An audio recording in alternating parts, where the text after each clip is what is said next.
Welcome to PYQ guide. PYQ guide channel में आपका स्वागत है। यूपीएससी प्रीलिम्स का एग्ज़ाम 26 मई 2024 को होना है। इसको ध्यान में रखते हुए हमने एक सीसेट की सीरीज स्टार्ट की है, जिसमें डेली एक क्वेश्चन हिंदी और इंग्लिश लैंग्वेज में प्रीवियस ईयर क्वेश्चन से कराया जाएगा विद डिटेल्ड एक्सप्लेनेशन। सबसे पहला पेपर हमने लिया है यूपीएससी सिविल सर्विस एग्जाम 2023। इसके सेट ए के क्वेश्चन नंबर 7 को देखेंगे। क्वेश्चन नंबर 7 में पूछा है what is the remainder when 85 into 87 into 89 into 91 into 95 into 96 is divided by 100। जब 85 into 87 into 89 into 91 into 95 into 96 को 100 से भाग दें तो शेषफल क्या रहता है। इस चीज़ को समझने के लिए सबसे पहले हम एक एग्जांपल लेते हैं, उसके थ्रू समझेंगे, उसके बाद इस क्वेश्चन पे आएंगे तो अच्छे से समझ में आएगा। हम देखते हैं जब हम 9,000 को 100 से भाग देंगे, 100 से डिवाइड करेंगे, तो हम देखते हैं कि कम्प्लीटली डिविजिबल हो जाएगा और 90 इसका क्वोशिएंट आ जाएगा और रिमाइंडर आएगा 0। रिमाइंडर 0 होने का मतलब है कि कम्प्लीटली डिविजिबल। Completely divisible. अगर मैं ऐसा लिखूं कि 9,000 को 15 इंटू 60 इंटू 10, 15 इंटू 60 इंटू 10 अगर मैं लिखता हूं और डिवाइड बाई 100 का, तो 100 के फैक्टर होंगे 25 इंटू 4, मतलब 5 इंटू 5 इंटू 4, 25 इंटू 4।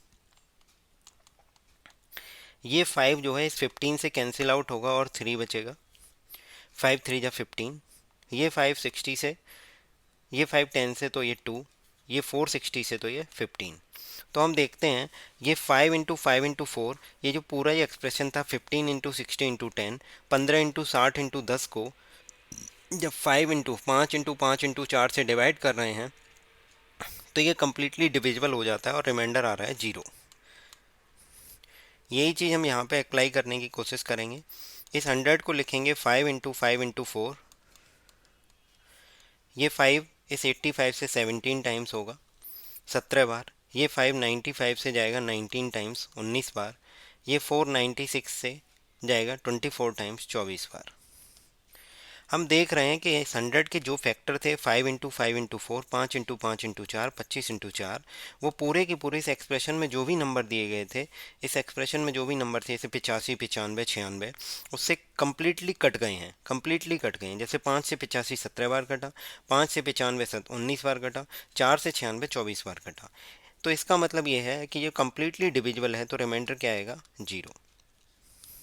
मैंने अभी बताया जब 9,000 को 100 से डिवाइड किया तो रिमाइंडर आया 0, क्योंकि ये कम्प्लीटली डिविजिबल है। इसका मतलब अगर जो ये 100 जिससे हम भाग दे रहे हैं और जो नंबर है जिसमें भाग देना है, अगर उसके फैक्टर से कम्प्लीटली कट जाता है, कोई भी उसमें नहीं बचता है, तो हम कहेंगे कि वो पूरा का पूरा जो एक्सप्रेशन है, जो दिया गया नंबर है, वो पूरा का पूरा कम्प्लीटली डिविजिबल होगा, पूर्णतः विभाजित होगा।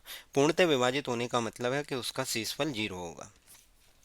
15 इंटू 60 इंटू 10 को जब 9,000 को हम ऐसे लिख सकते हैं 15 इंटू 60 इंटू 10, इसको 100 से डिवाइड करेंगे। 100 के फैक्टर होंगे 5 इंटू 5 इंटू 4, मतलब 25 इंटू 4। 5 15 से 3 टाइम्स, 5 10 से 2 टाइम्स, और ये 4 60 से 15 बार। तो इसका मतलब हमने देखा कि ये कम्प्लीटली डिविजिबल है। कम्प्लीटली डिविजिबल होने का मतलब है कि रिमाइंडर 0 है। यही यहाँ पे सेम कॉन्सेप्ट यहाँ पे लगाया कि इसको 5 इंटू 5 इंटू 4 किया। ये 5 85 से 17 बार, ये 5 19 बार, एक रिमेनिंग 4 है, ये 24 बार। इसका मतलब इसके सारे के सारे फैक्टर इस पूरे एक्सप्रेशन में 3 नंबर दिए गए थे उससे कट जाते हैं। इसका मतलब रिमाइंडर 0 होगा और इसका करेक्ट आंसर होगा ए। वीडियो पसंद आई हो तो लाइक करें, चैनल को सब्सक्राइब करें। Thank you.